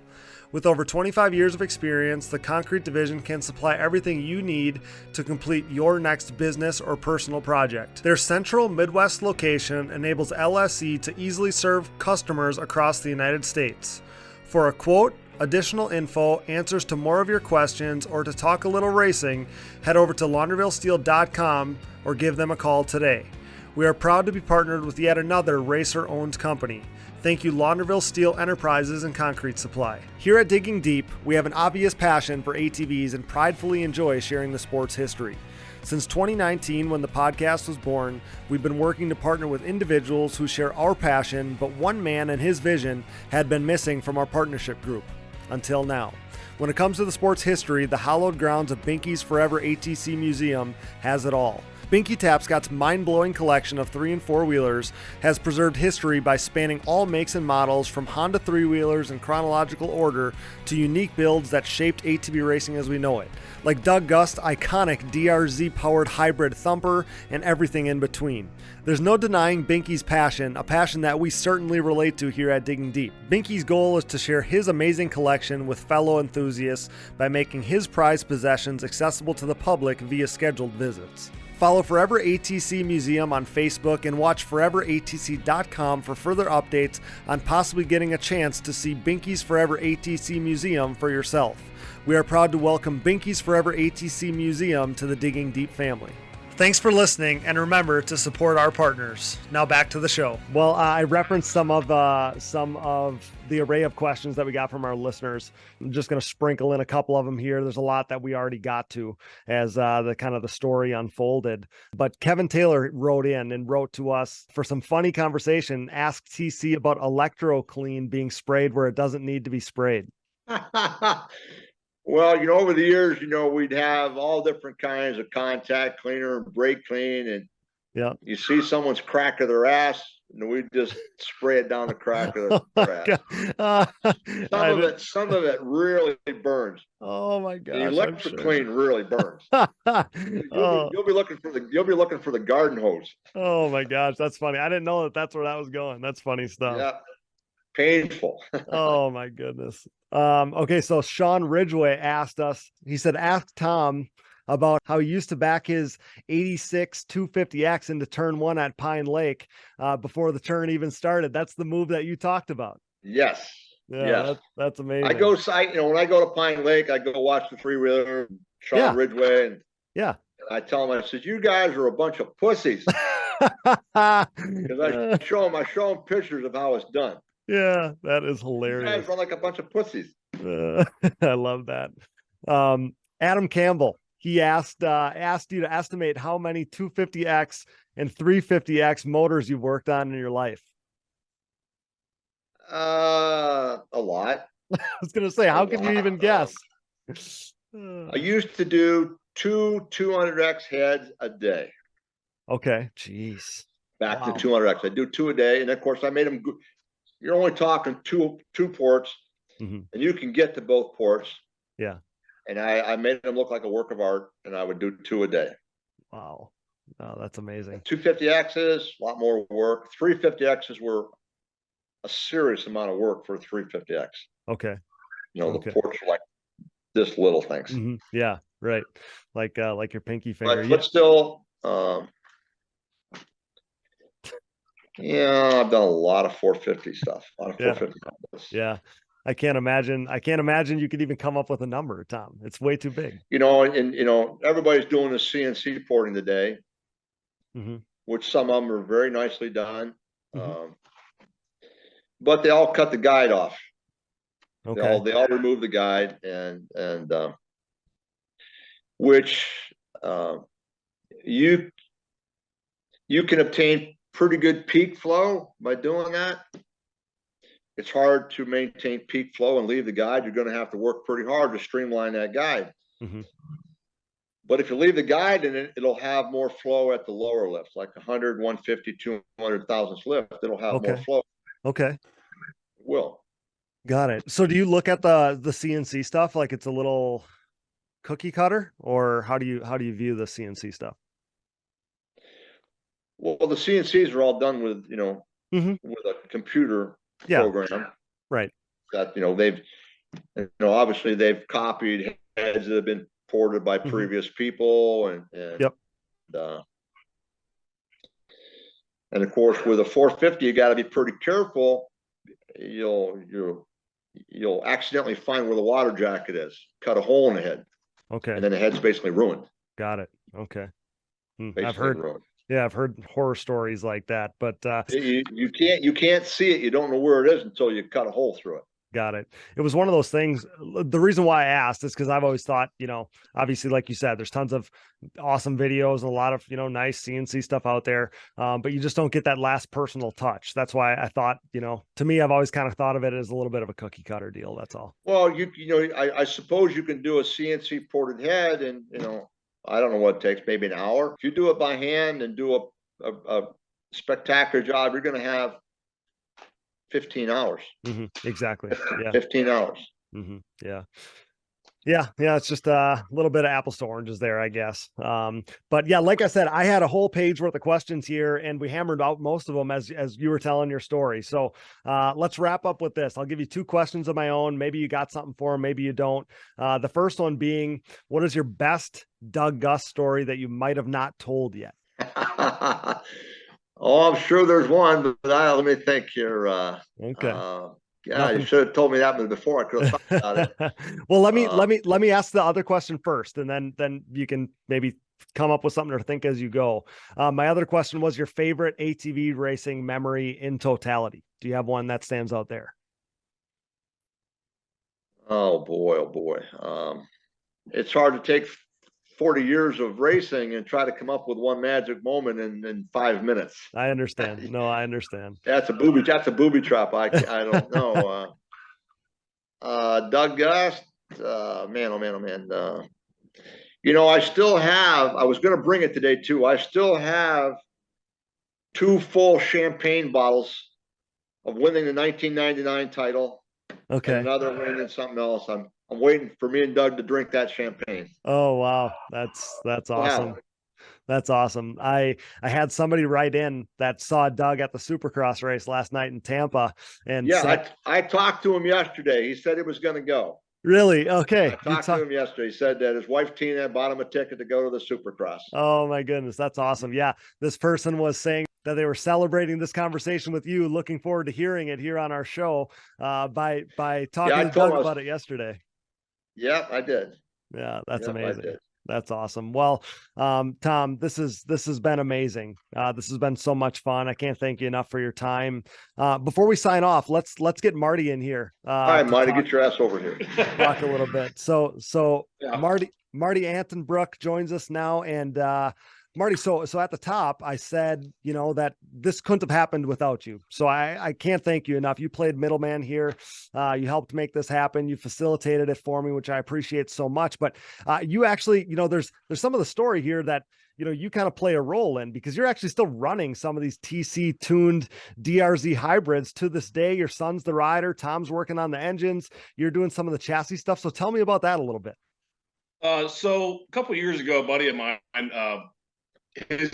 he was in the racing. His name's Alan Darlington. We were talking, we're friends, and I bought a piece of junk KFX 400. I mean, it was a basket case. Okay. And we were able to turn it into something my boy could run on XC racing. Okay. So you fast forward a couple years, my boy's maybe 12 years old, and I go to Alan. I said, man, I want to build my son a flat track quad. I said, I found a grenaded LTZ 400, and I need an engine builder. And Alan goes, well, you got to call Tom. He's like 2 hours away. He lives up in the mountains in PA. He goes, you can hardly find this place. He goes, you got to go see Tom. And he's been doing them forever. I said, okay. So we ended up with the bike behind us. That was, we ran the first year, we ran a Z400 motor. Tom did all the work to it. And for a Z400, it was way more than I would say. Would you think it was more motor than what Doug had even back then? Yeah, well, ours was just for, Yeah. It could have been. So now he tells me about running the DRZ in a 250R chassis. I said, well, Tom, I said, I'm a welder fabricator by trade. I can make that DRZ motor go in the Z400 chassis. Sure. And they were like, well, you might, him and some other people told me, you might have to build some tabs to go into the swing arm to hold the motor further forward. I said, no, I'm not going to do that. I said, I want that swing arm bolt in that motor. Right. So I figured out what to do to make that happen with that bike.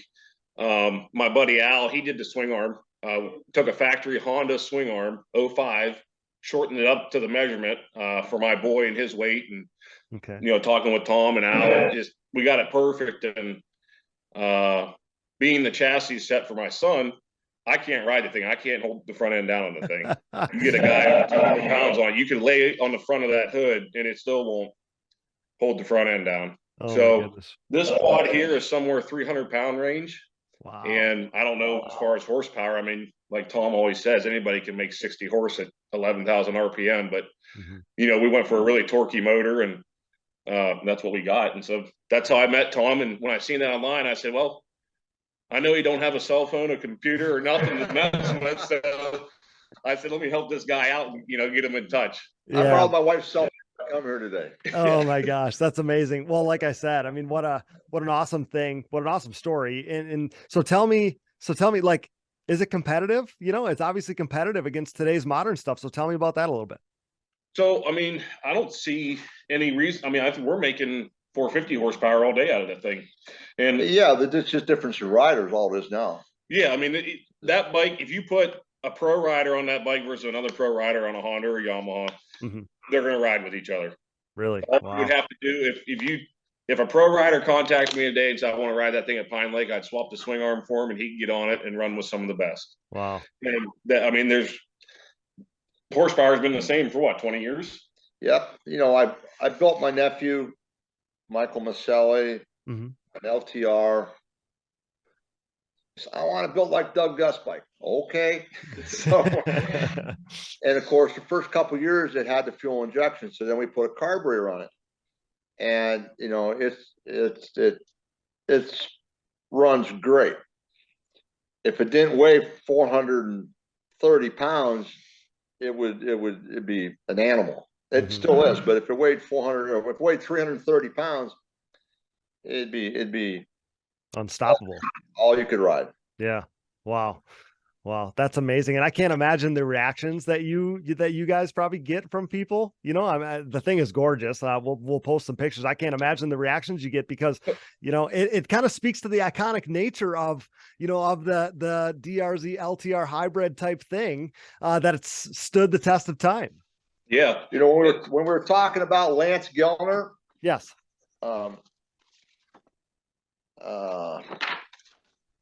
This is Lance Gellner in ATV News. I cut it out and put it in I made this catalog. Oh, wow. 1987. I made this catalog. Okay. And that's Lance Gellner. And this is an article where Lance hole shotted Curtis 3 times in a row before he made the one that counted. Okay. Because everybody kept tipping over. Right. Yeah. And of course, Curtis tipped over, and so it was Lance, Mackmore, and Curtis. Okay. And this is this is nothing other than That's the Honda shop where it all started. Oh yeah. Leisure Time Honda. Wow. And that's So what he didn't tell you about our new build is the titanium exhaust. Oh wow. The can, the Yosh can and everything is the original stuff that they use. That's back when Doug- Doug ran. that's Doug Gust pipe. Yeah, Is it and really? Wow. Yeah, that's the Doug Gust pipe, and then that's We had a couple spares, so I got to keep all the spares and then Wow. the kicker. Walsh made that kicker that's right there. He gave me that. I'm trying to think if there's anything funny I want to tell you about Doug, but Okay. probably not enough time I can think about it. Well, I do. Man, that is cool to see that piece of work behind you is amazing. To see the accents from, the original stuff, the factory stuff is amazing. Well, so anyway, we might as well. I'm not trying to think how I want to do this. Anyway. Yeah. And at the end of 2002, Suzuki gave me a brand new LTZ, just like they were going to, sponsor Doug with one to be sent to Yoshimura. Of course. And I kept it. I was just going to ride it. So probably around December of 2000, December of 2002, I get a call from Doug. Doug says, I need that bike. Says, I need to have a practice bike built. And he says, there isn't any more of them. They're sold out. All right, I guess I'll send it to you. And so I sent it to him. Well, he never built that for him. He sent the motor to Yosh, and he gave the bike to Cindy, his girlfriend. You remember Cindy? I do. I remember her well. Yes. He gave the bike to Cindy. Now, there's a little bit of a mystery here with the LTZ. And of course, so Yoshimura built it. One of the problems, this is a good history for people that are listening. Mm-hmm. The LTZ and the DRZ are the same bike, but the tensioner is different. Okay. Interchangeable, but they're different. The LTZ, the range of the tensioner is about 3/4 of an inch of range. Okay. The LTZ had about half of that. And they used up half of that with a brand new chain. Okay. So it only had about 1/8 of an inch of movement, Mm-hmm. which means that the chain's only going to last about 2 months. Okay. I saw that right away back in the first engines I did in 2003. Okay. I welded a bung on the end of the tensioner of about 1/4 of an inch, maybe more. So that when with a new chain, the tensioner had 100% of the range left. It would work for 2 or 3 years. So we go to Mount Morris. Now, Cindy was racing with other people, not with our team. Right. And Doug comes up to me and says, hey, he says, Cindy's bike is making a weird noise. So I already knew what it was. Of course. Yeah. So I take the tensioner out and put my tensioner in it, and I save Yoshimura's ass. Okay. That motor would have blown up in another week. Mm-hmm. So now you got to go to the end of the year when John Lawson is out at Yoshimura picking up the new truck and trailer, Mm-hmm. and Brent Russell, being the little shithead that he is trying to make me appear worse to John Lawson that motor had got sent back at the end of the year. Doug sent it back to Yost to be freshened up for 2004. Sure. And so Brent Russell had this tensioner that I made for their motor on his bench, bad mouthing it that, what's TC? Too lazy to put a cam chain in it? Well, I just saved this company a couple $1,000. Yeah. And he's bitching at me for something he should have known to do. They would have had DRZ tensioners everywhere. Yeah. I welded a bung on it, and he's bad mouthing me for saving his life. What a shame.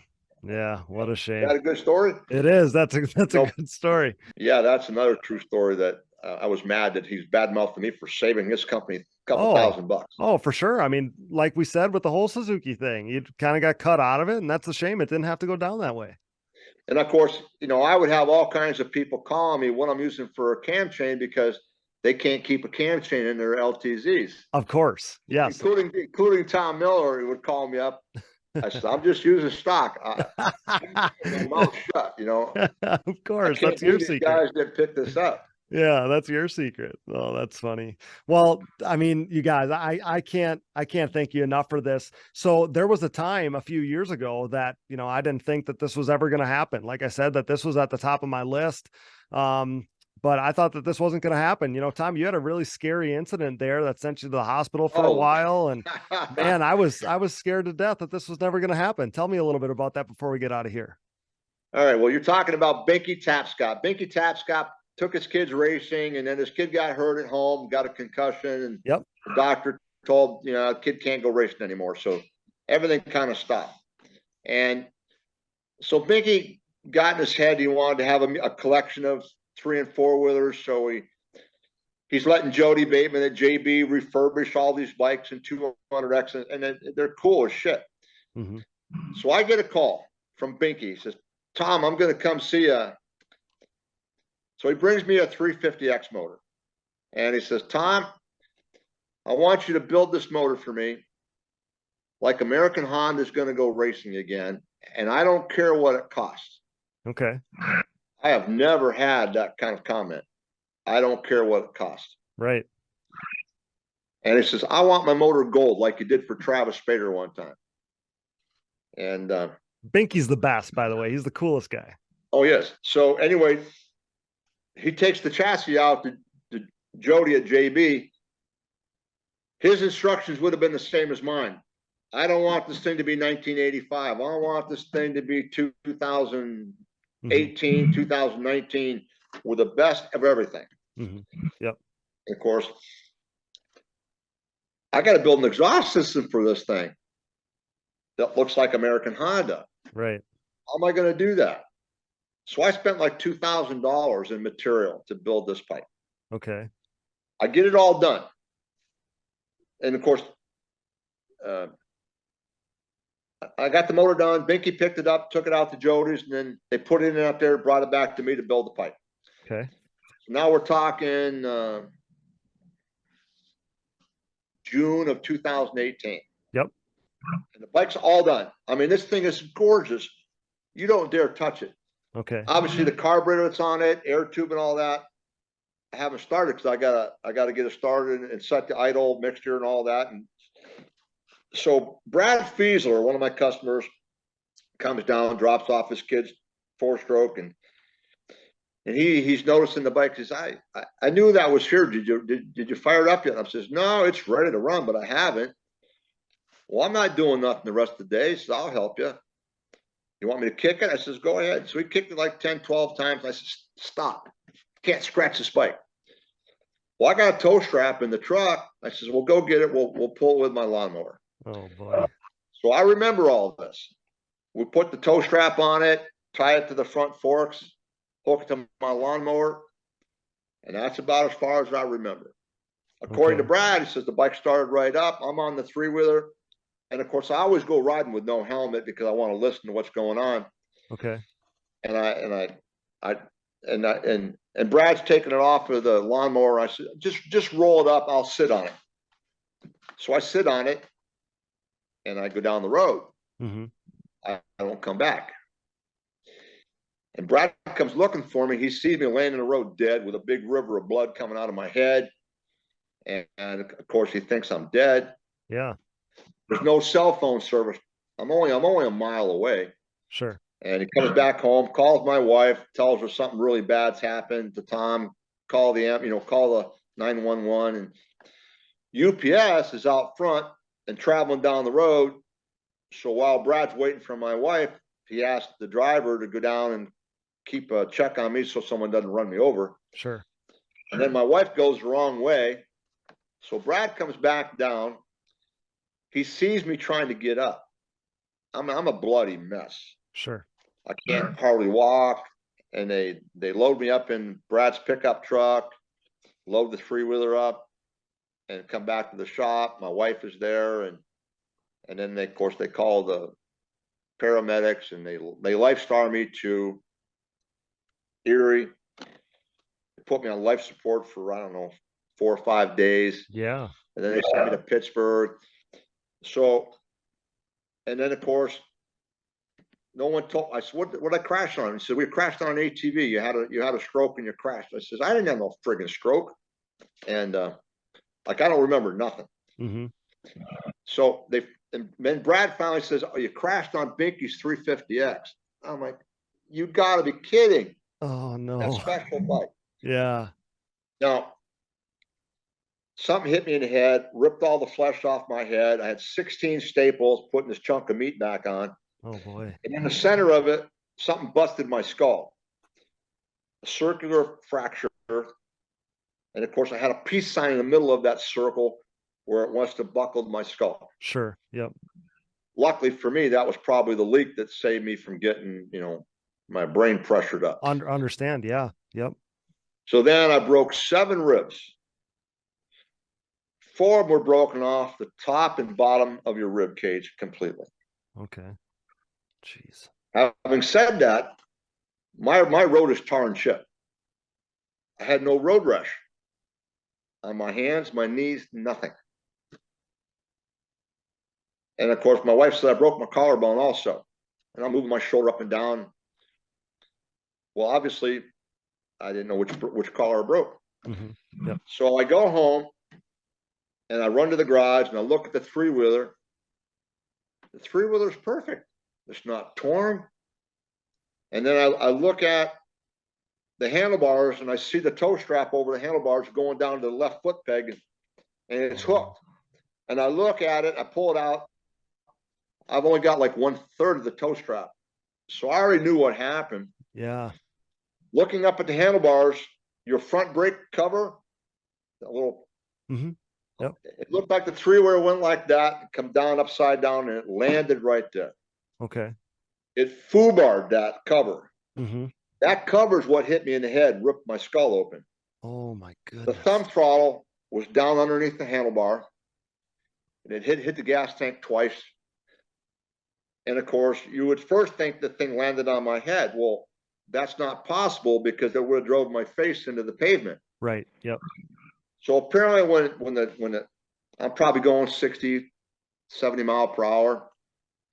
And when that toe strap got caught in the chain of sprockets, it would have pitched that thing sideways and catapulted up in the air. Mm-hmm. And probably when it bounced, when I'm coming down, it kleptoed me in the head. Sure. Yeah. At the same time, I'm going to guess it kleptoed me in the chest with the seat. And it broke my collarbone that way. Okay. That's why I didn't have a shoulder injury. Right. Yeah. Right. I didn't have a shoulder injury. Mm-hmm. So it crushed my chest so bad from clobbering that friggin' seat. And that was the only thing wrong with that 3-wheeler. Jeez. So Jody picked it up, fixed the gas tank, and you'd never know it was crashed. Oh my gosh. So then Jody says, "You still want to tune this thing?" I says, "Absolutely." "You want me to bring it back?" I says, "No, I'll come out to your place," because he's only an hour away. Yeah. Yep. I get out there and his wife is yelling at him, "What are you doing here?" I said, "I'm going to come ride that 3-wheeler." "No, you're not." Oh, Debbie. I said, "Yes, I am." You had unfinished business. I said, "Yeah, my wife maybe bring a helmet." Yeah. You had unfinished business with that thing. Well, that's a crazy story. I've never really known the details. I knew you were test riding something, knew something crazy happened, but didn't know. Oh, I'm like, these people I had a whole bunch of flat track. I had a bunch of motors apart. These people are going to kill me. I'm going to get fired. And of course, that all got solved because people were so bummed out that I was hurt. Oh my gosh. I remember it being such a dire time. I was so scared. I mean, because, we've considered you a family friend for 20 years, right? So, I mean, to think that happened and just, I mean, we know the stories so of anyway, how you test stuff. I mean. So, so then, Binky bought me, I kept that DRZ until 2018. Mm-hmm. And we were always going to let somebody ride it and run the Pro-Am class or something with it. Yeah. I was going to let Graham do it, but I told him, I said, "You got to buy your own plastic." Sure. I don't care about the motor. But you can't be damaged in my plastic. Yep. Well, now that thing is in its rightful home, right? In Binky's museum. Couldn't have asked for a better spot for that thing to be. That 350X is gorgeous. Yeah. Doug Gust's bike is still gorgeous. Yeah. Well, that's what I mean. Yeah. We got it prepared to go and finish the season in 2003. All the bikes, new plastic on a brand new LTZ, and of course, brand new plastic or bumpers and Nerf bars on the DRZ. And that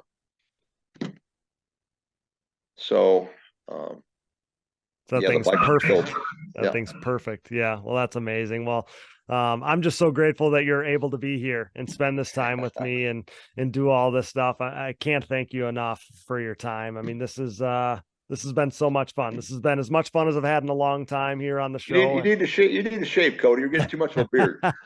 Well, like I said at the beginning, you remember me as a little guy, so it's been a little time since then. But man, I could listen and I could sit here and listen to these stories for hours and hours. So again, I got to thank Marty again for making this happen, all the behind the scenes work. I can't thank you enough for that, Marty. And Tom, man, you're an absolute legend. This has been the honor of my life to sit here with you and chat with you, my friend. I can't wait to share this episode with all of our listeners. I'm so very thankful. Crazy stuff. You know, I'm just a normal guy who wears jeans and puts his pants on the same as anybody else.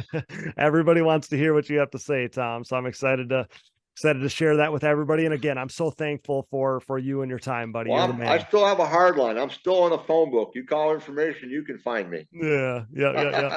Well, if you want to, you can share your phone number right now for how people can get a hold of you. What's the shop number? I don't even have it. I don't even know it. 814 723 3514. Perfect. Got an answering service on it, so you can leave me a message. I'll call you back. I love it. You're going to get some calls because we had a lot of people asking if you were still wrenching on stuff today. And Marty, I'm going to ask you if you could take your cell phone and shoot me some of the pictures of some of the stuff that Tom was showing us so I can post it on our social stuff. Yeah, on his magazine he had. If you could do that, I could do that. That would help me a ton. What, this thing? Yeah, if you could, any of the stuff you held up. I'm trying to get this off of him, but he said it's the last one in existence, and I said, well, why don't you leave it here with me? I'll hold on to it for you. There's the gold. There's Travis Motor right there. See, we gotta have the pictures of some of this stuff for sure. I'll get them sent over. I have the original. Yeah, that's the dual carb. Oh, that's amazing. That's me in Canada. I got to ride the bike back around the track after Dale Singleton won. Sure. Yeah. Wow. That is incredible. And then that's me on my 250. That's my 200X at Ashtabula coming out of the bowl. Oh, that's amazing.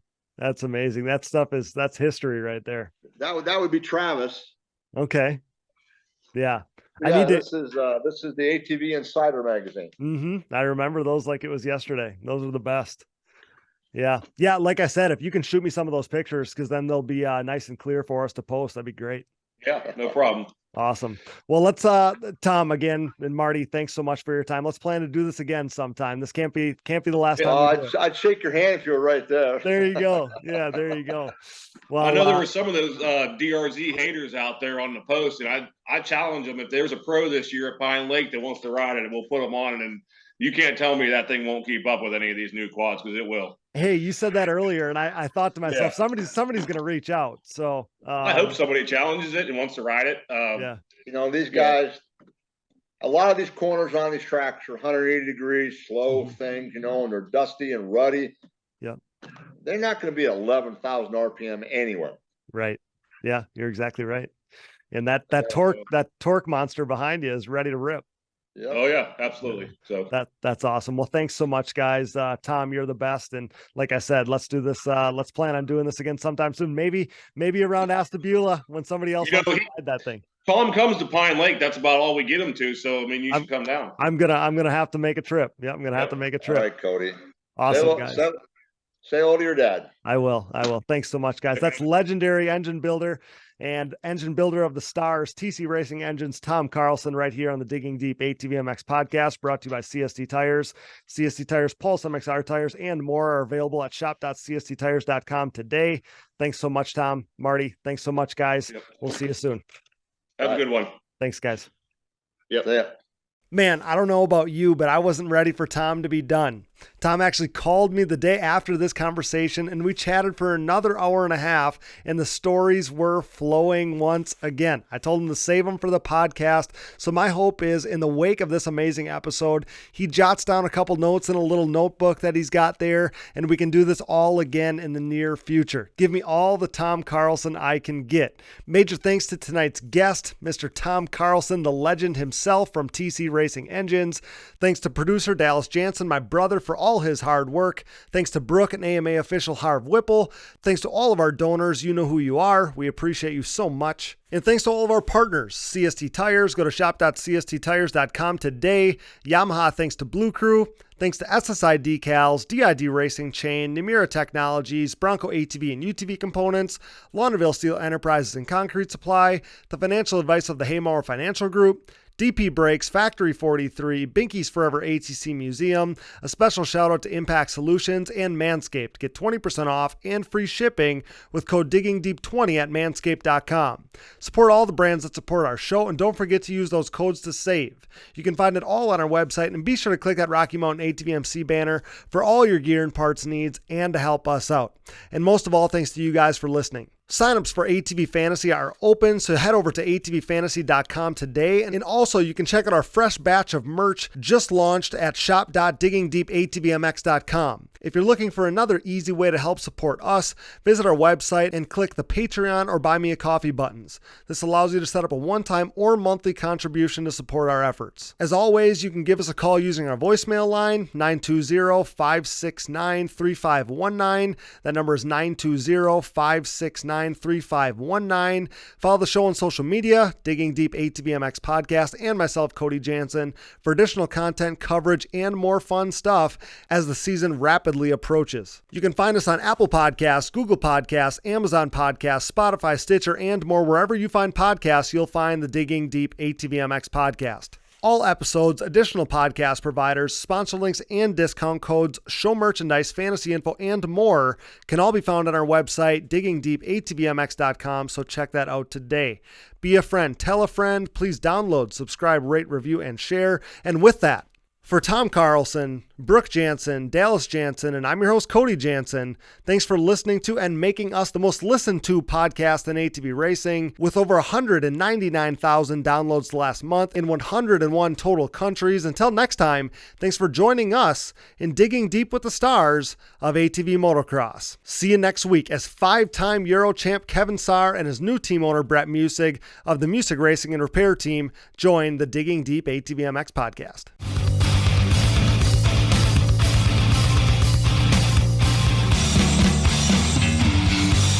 Things are crashing and burning here at the Digging Deep podcast, much like the Titanic. Those guys were hauling ass, for real. I remember watching Doug Gust, I don't know who it was, Steel City, running the same times Friday afternoon as James Stewart was on Sunday back then. It was mental. I've never seen quads go that fast. Quadlers are freaking gnarly.